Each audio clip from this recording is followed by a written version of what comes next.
Hello everybody, this is Elisha Keating from wisdomseekers.net. This is my logo. It's Phoenix Rampant or Phoenix Rising. And this is for August 16th, 2023. We're on the downward slide. I have to say, halfway through, because today I'm doing it on the 15th, we're halfway through the month. And it's kind of freaky, the speed that things have been going. What does that tell you? That things are speeding up in the universe. Not just time, but events, the way people react, etc., etc. And I've been saying that 2025 is probably when we'll start to see things to improve. Well, maybe they're going to start to improve earlier because of the time. Because time, there's no such thing as time. We created time.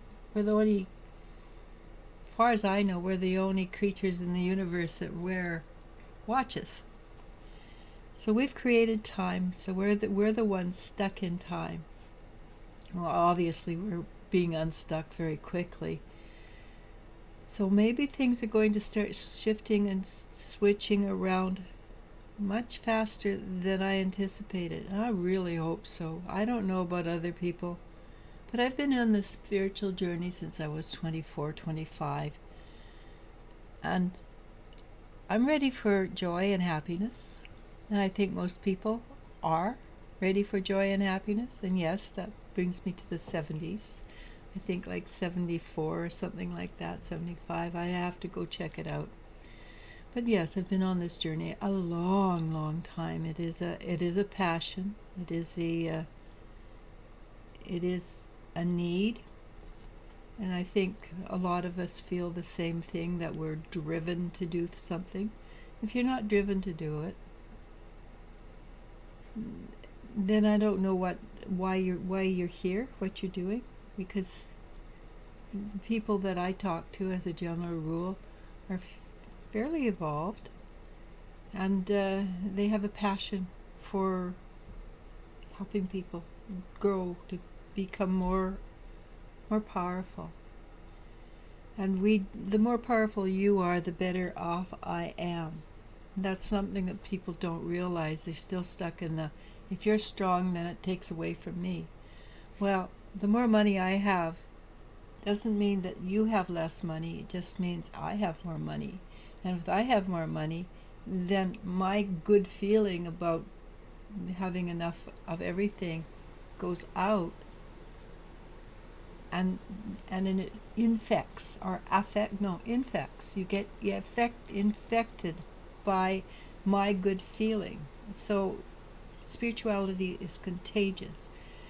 Happiness is contagious.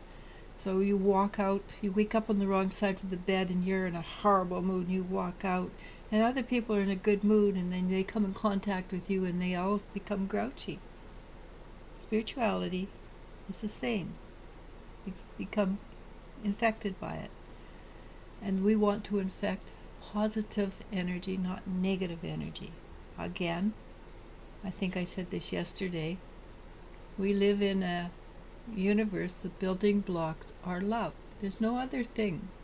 Fear is an illusion, and it really is an illusion. If you stop to think about it, fear truly is not real. We think fear into existence. We don't have that automatic reaction unless you come up on a Bengal tiger and right face to face, and that is a real instance of fear. Mostly it's like, for instance, you're laying in bed and you hear the lights start to flicker, and you hear a banging of on the walls, and you start to think about it, and you instantly go into fear. But that's a thought reaction. It's not a true fear. Why?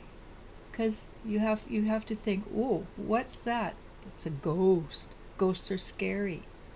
So you think fear into existence.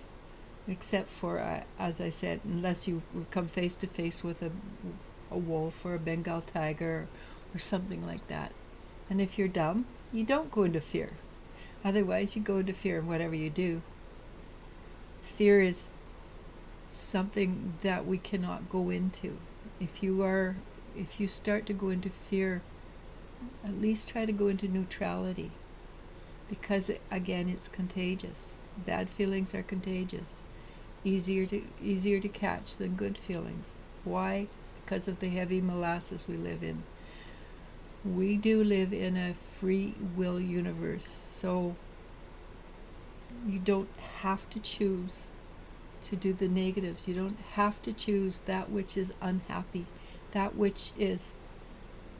Sometimes you want to choose to support people because that is what you're supposed to do. Mostly you want to choose people from the heart.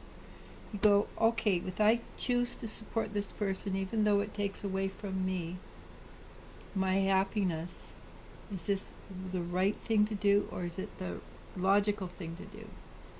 And unfortunately, logic is not necessarily the smartest thing to follow. The heart can give you information that is totally different from what logic tells you. And 99% of us are going to go with the logic. But hindsight will tell you the heart was right. And then you go off and you've made this decision, and you have to learn the lesson because you didn't listen to the heart, which would have said, you know what, just say goodbye to this person, because you're better off with this plain Jane or plain John guy, and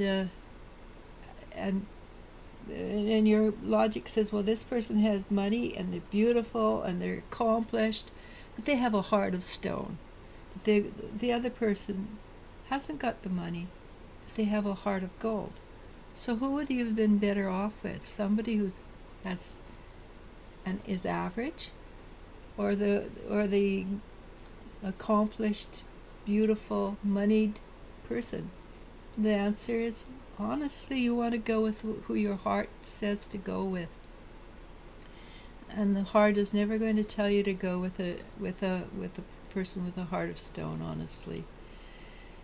Because there is nothing in this world worth having.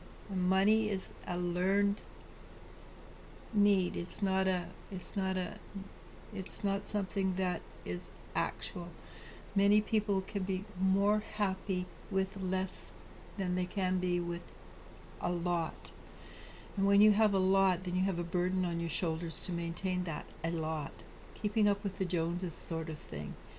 But maybe you're better off with a 2-bedroom, 2-kid, a house, than you are with a mansion on the hill.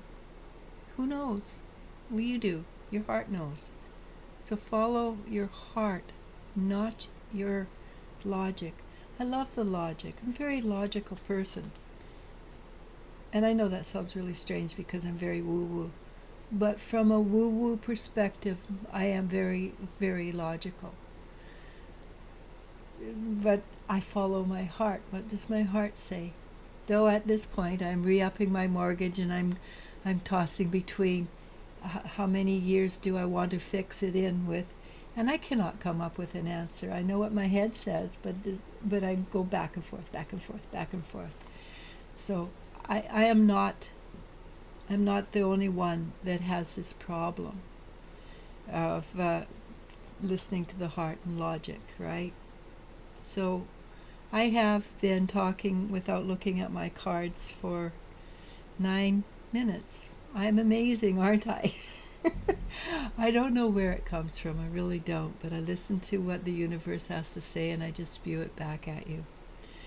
So basically I'm going to go with the last little bit of the cards because they all came out and said exactly the same thing.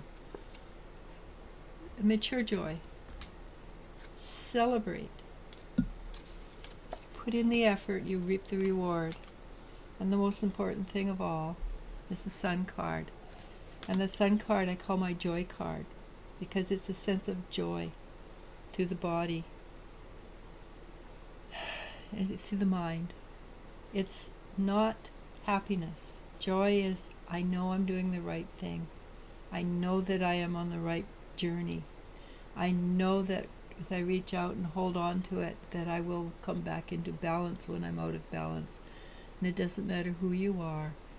There will always be a time when you fall out of balance. It's just part of being alive and breathing. We are in this world to learn, and we learn by mistakes. We don't learn by doing it right. But we also have the Empress that came out today, and at the beginning I was saying maybe we're moving into joy and happiness or the better life faster than we think. That would indicate that we are moving into life in a better, faster way, because she is the epitome of abundance. And abundance is not money. Abundance is a good life, good way of living, good health, nice clothes. And your idea of nice clothes, not mine.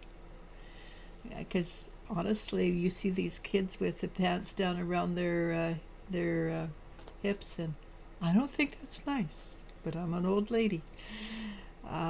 So with that, I guess I'll leave these cards for tomorrow. Maybe they're meant for tomorrow. So I'm going to call it now. Namaste, namasko. I love you and you I do love. Bye. Follow your heart.